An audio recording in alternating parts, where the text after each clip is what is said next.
Fallaci in Italy, I'm thinking of Michael Houellebecq in France, I'm thinking of Fallaci again in France.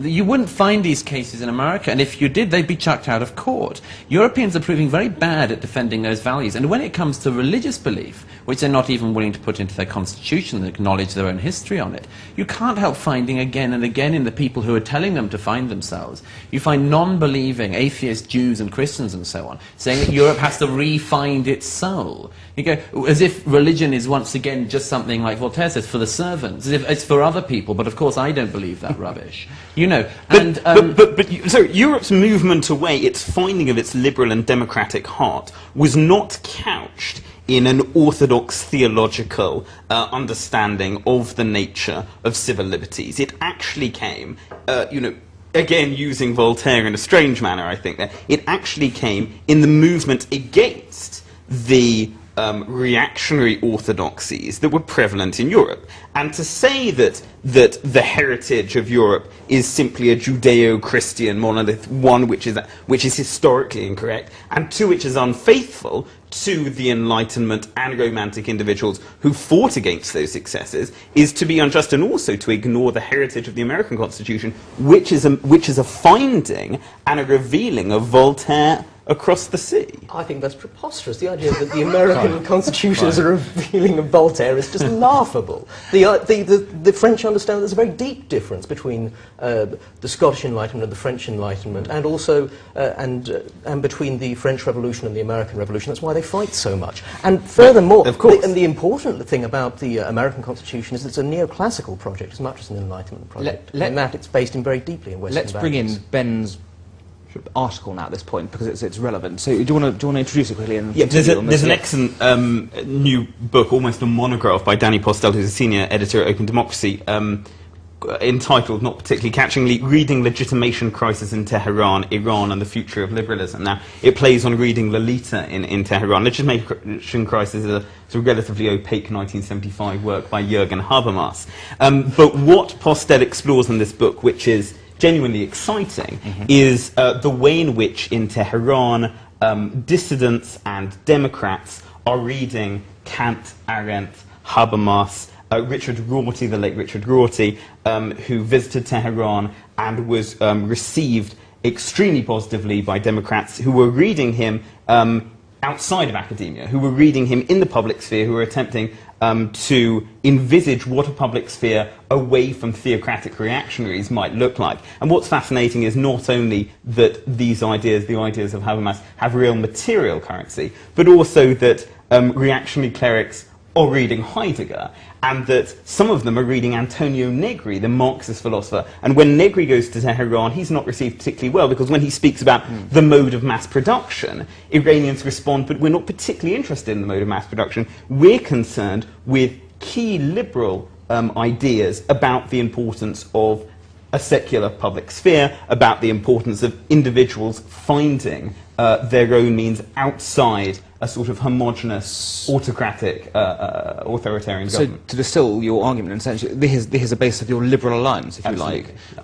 Mark, prospects of this happening? Well, certainly, I think the important thing to remember about Iran is how pro-American it is. Indeed, I mean, we may have all sorts of issues in Europe, but in terms rolling his eye. No, in the mass of Iranians, I think there is a great deal of pro-American sentiment. I agree that there's a horrible problem with a regime, but no, I roll my eyes merely because it's what we've heard for decades. And actually, when are we going to see them? I think we'll see them when the regime goes. I'm not saying... Which will be when?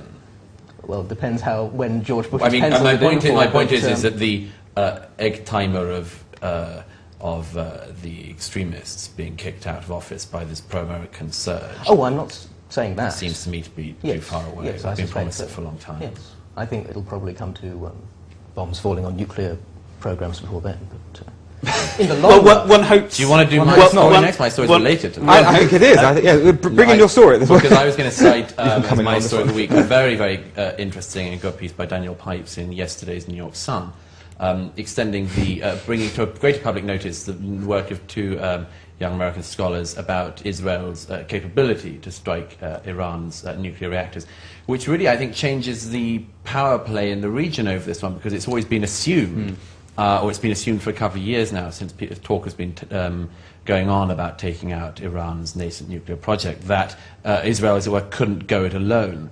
And this article by Daniel Pipes yesterday, based on this research, shows that actually Israel can certainly go it alone. It has the capabilities. It has, of course, we know the planes, but it turns out that various of the missiles needed, it's been war gamed and it would work. And what's more, the suggestion is made that if they can fly along the borders of, say, Saudi and so on, neither country needs to object. So whether or not they'll do it, I think it's unlikely. But it's a very important story, I think, because one of the presumptions which Tehran will be making and many of the other powers in the region about Israel's inability to act alone has just been busted.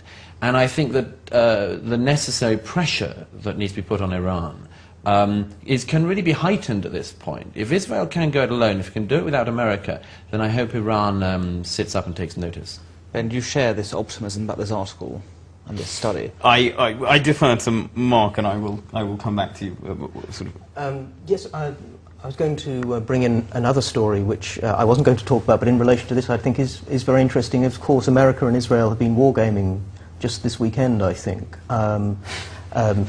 Everyone, the point now, everyone should war game all the time. It's what Defence Department's meant to do. They work together. Paris is war game. No, but they've been doing a major co-military exercise, which has been also timed in with Israel launching a new military satellite.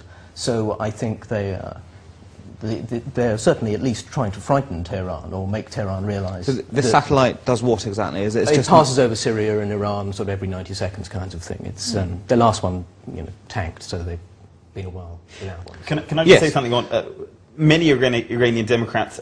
Ramin Jahanbegloo, who is one remarkable philosopher who Danny speaks with in this book, point out that liberals have to be very, very careful and not to play into Ahmadinejad's hands. Now, when the United States, when George W. Bush announced £75 million worth of support for Democrats, for funding Democrats, to challenge the conservative clerics, he did so in a manner that allowed Ahmadinejad, who uses a sort of populist anti-Americanism, to come out and say, look where the democratic opposition stems from. So the first thing is that money hasn't actually been received, as far as we're aware. And secondly, it was done wholly unhelpfully. And I wonder whether, I'm not sure exactly what the response to where are those Democrats now. It's obviously not an easy society in which to articulate one's views in terms of being pro-American,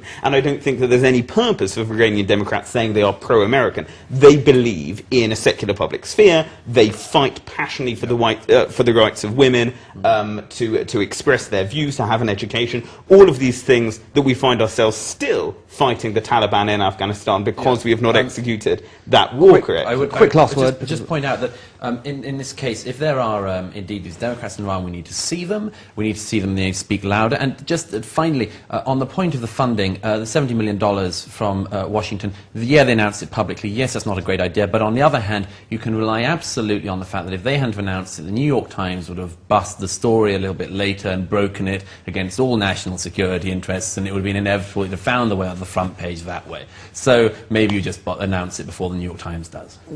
We're going to have to cut you off there. That's fine. I'm not sure it warrants a response. At that point. Well, look, that was their view as usual. This was World Review. Join us again next week for yet another heated and highbrow discussion. Thank you.